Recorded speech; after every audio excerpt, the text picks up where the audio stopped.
राजहंस की गाथा श्रृंखला में आजकल हम शंकर गाथा सुन रहे हैं। शंकर गाथा यानी आदि शंकराचार्य के जीवन का चरित्र। मुझे बहुत प्रसन्नता है कि आप इन प्रसंगों को बहुत प्रसन्नता से, बहुत आनंद के साथ देख रहे हैं, बहुत कुछ सीख रहे हैं और आगे नए नए प्रसंग जानने और सुनने की जिज्ञासा बढ़ रही है। अब अगला प्रसंग लेकर मैं आपके सामने प्रस्तुत हूँ और यह प्रसंग उनके जीवन चरित्र को आगे नई दिशा देता है। हम लोगों ने पिछले प्रसंग में जाना था कि शंकराचार्य को गुरु मिल गए थे, गुरु गोविंद भगवत पाद, और उन्होंने शंकराचार्य को आज्ञा दी कि हे शंकराचार्य, आप काशी जाइए।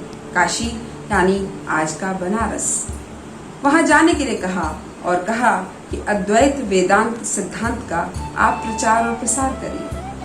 अद्वैत वेदांत एक ऐसा सिद्धांत है जो कि दार्शनिक दृष्टि से यह मानता है कि जीव और ब्रह्म में कोई अंतर नहीं है, अर्थात आत्मा और परमात्मा एक है।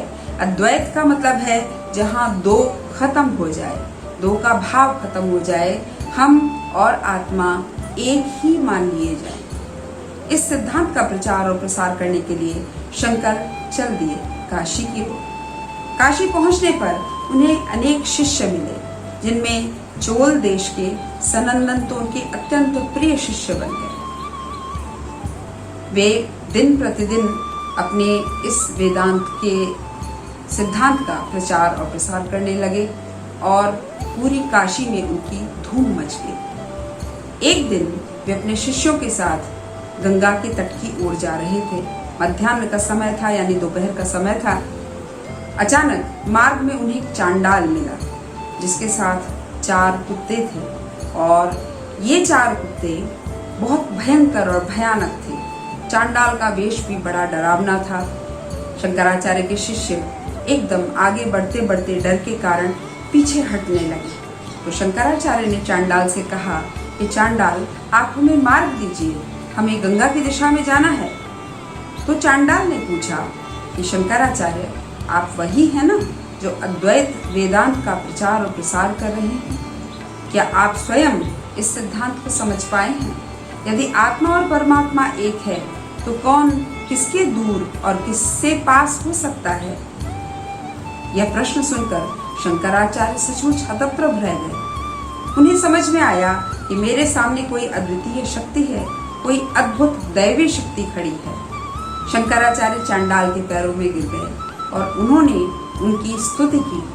वह स्तुति आज मनीषा पंचकम स्तोत्र के नाम से जानी जाती है। इस स्तुति को सुनकर चांडाल अंतर्धान हो गया और वहां शिव प्रकट हुए। शिव ने शंकराचार्य की स्तुति से प्रसन्न होकर यह कहा कि तुम बद्रीनाथ जाओ, बद्रिकाश्रम जाओ और वहां जाकर ब्रह्मसूत्र पर भाष्य दो। शिव की इस आज्ञा को मानकर वे बद्रीनाथ की ओर चले और अपने शिष्यों के साथ मार्ग में जितने भी पूजा क्षेत्र, पूजा स्थल उन्हें मिले, उनका जीर्णोद्धार करते चले गए। उन्होंने अपने जीवन चरित्र में आगे क्या किया, अगली घटना और किस चीज से जुड़ी हुई है, कैसी है वह घटना, कितनी रोचक है, इसको देखेंगे अगले खंड में। तब तक मैं अपनी वाणी को विराम देती हूँ। धन्यवाद।